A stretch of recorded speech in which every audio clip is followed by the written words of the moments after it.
le seul objectif qui m'animait même à ce moment-là, c'était de savoir si je pouvais reprendre au rugby.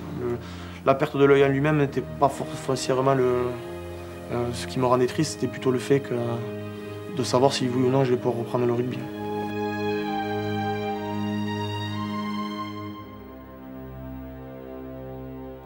Une nuit de juillet 2013, Florian Cazenave perd son œil gauche. Chahut, bousculade, bagarre, à l'époque, beaucoup de rumeurs circulent à Perpignan. J'étais avec des amis à une soirée et un ami à moi a pris une chaise sur un tas de chaises, s'est retourné pour la poser derrière lui et moi à ce moment-là je suis arrivé sans le voir lui et lui sans qu'il me voie. Et malheureusement, sans qu'il ait tourné fort, je lui ai pris directement le pied de la chaise dans l'œil. La métaphore qu'avait utilisée le professeur à Paris, c'était de le comparer un peu à l'accident à quand on jette un œuf sur un mur. Voilà, c'est que tout a explosé à l'intérieur. Donc en fait, les chances de retrouver la vue étaient définitivement coupées à ce moment-là, sans que je le sache évidemment. Florian Cazenave, c'était l'un des demi-mêlés de Perpignan. Champion de France en 2009, international avec les moins de 20 ans et en équipe de France A. Il était parti pour une belle carrière, jusqu'à ce que tout s'effondre. Il reste cloîtré chez lui pendant des semaines. Puis la volonté reprend le dessus, il veut rejouer au rugby coûte que coûte, alors il travaille. 7-3-2. Des heures, des semaines, des mois devant les petites balles jaunes du neurotracker, un appareil qui permet d'entraîner l'œil et le cerveau. 4-2-8-7. 6-8-7-1.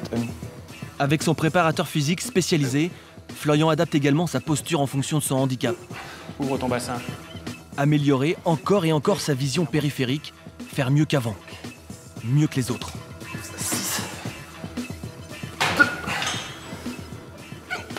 C'est bon. Aujourd'hui, il a un niveau que des mecs avec 2 yeux n'atteignent pas, quoi. Voilà, il a qu'un œil. Donc c'est juste extraordinaire.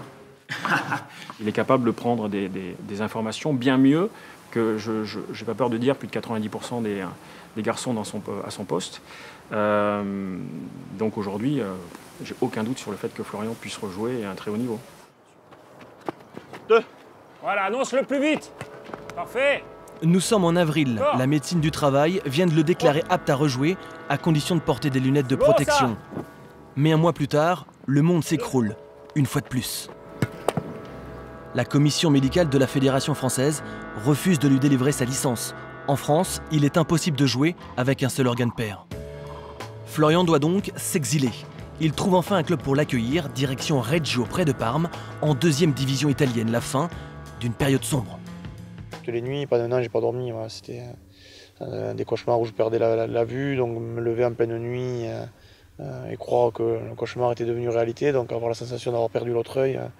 Voilà, c'était cette fréquence dans les cauchemars, et, du coup, qui me fatiguait, qui me pesait. Mais encore une fois, le fait qu'il y ait le rugby et que j'ai cet objectif de pouvoir rejouer en France fait que j'arrive à faire abstraction un peu de cet élément-là, mais ça reste quand même dur. L'Italie fait partie des nombreux pays qui ont accepté de tester ces lunettes préconisées par la Fédération internationale. Florian vient tout juste de les recevoir. Il va donc pouvoir reprendre la compétition. Dernier entraînement, dernier réglage. On est loin, très loin du haut niveau, mais son implication est totale.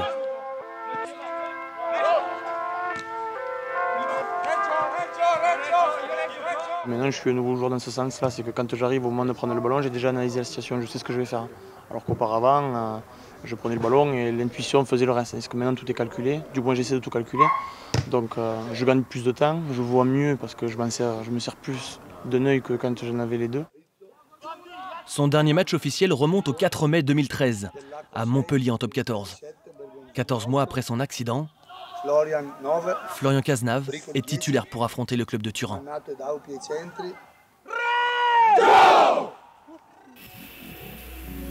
Jour de match, 300 km de bus.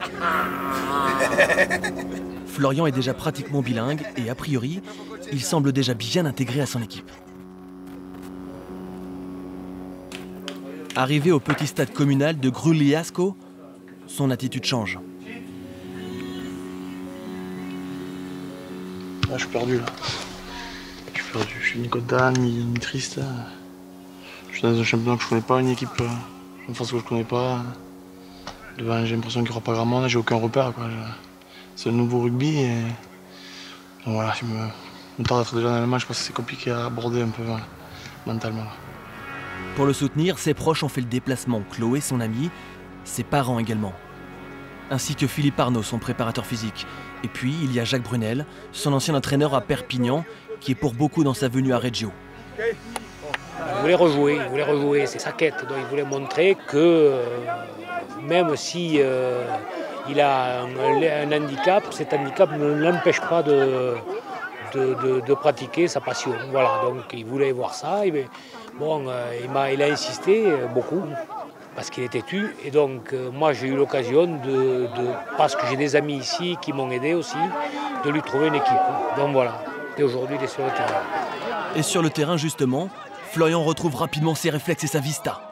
Après une première mi-temps timorée, il fait avancer son équipe et trouve des intervalles.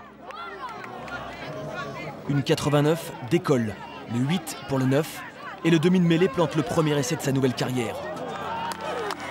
Reggio l'emporte 26-24 sur Turin.